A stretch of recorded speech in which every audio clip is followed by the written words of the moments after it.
In a moment, what today's Russian papers are saying about Steve Witkoff, Donald Trump's envoy, expected in Russia this week. First, reaction to President Trump announcing he's repositioned 2 nuclear submarines closer to Russia in response to his online war of words with Dmitry Medvedev. The papers are dismissive. A Russian professor tells Moskovsky Komsomolets this looks more like PR and political games than real actions. It's an honour for Dmitry Medvedev, a man with a long political biography, that the US president has entered a public polemic with him. But this public polemic does nothing to boost Trump's authority.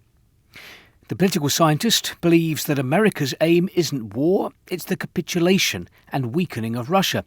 It believes that if 2 submarines sail up to us, we'll get scared and sign all necessary documents, including capitulation with reparations, which of course will not happen.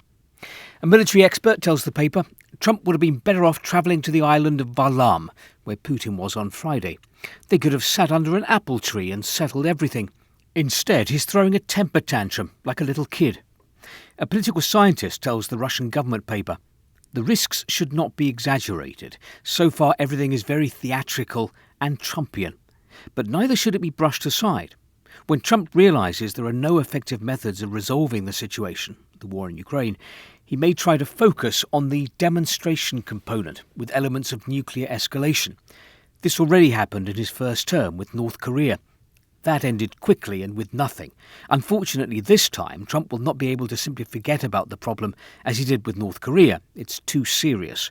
And this is where the demonstrations can drag on and suck you into a crisis that in fact no one needs. Kommersant's headline: never mind the submarines, there could still be deals. The US president both threatens Russia and tries to do a deal with it. And this is where Steve Witkoff comes in. He's expected to visit Russia for talks, despite President Trump's threats to impose sanctions on Russia's trading partners in the coming days over Moscow's refusal to end hostilities in Ukraine. The visit comes at a time when, after months of trying to establish cooperation, relations between Moscow and Washington are at a crossroads. On the one hand, Donald Trump is preparing to resort to economic levers of pressure on Moscow. On the other hand, he's leaving open a window for diplomacy. For its part, Russia is still counting on reaching an agreement with Washington. Nezavisime Gazeta believes that Mr. Witkoff's visit shows that, contrary to his statements, Trump does not believe that all possibilities for dialogue with Russia have been exhausted. Izvestia, US pressure will not change Russia's position on the Ukraine crisis. Contacts with Witkoff will show America's real position, away from the bombastic statements of the White House, says the head of the International Affairs Committee of the upper house of the Russian Parliament, Grigory Karasin. A political pundit tells Izvestia that to facilitate dialogue, Steve Witkoff may bring with him advantageous offers of cooperation that would open up after a deal on Ukraine. However, one should not attach excessive importance to the special envoy's visit. Witkoff's political and diplomatic weight raises certain doubts.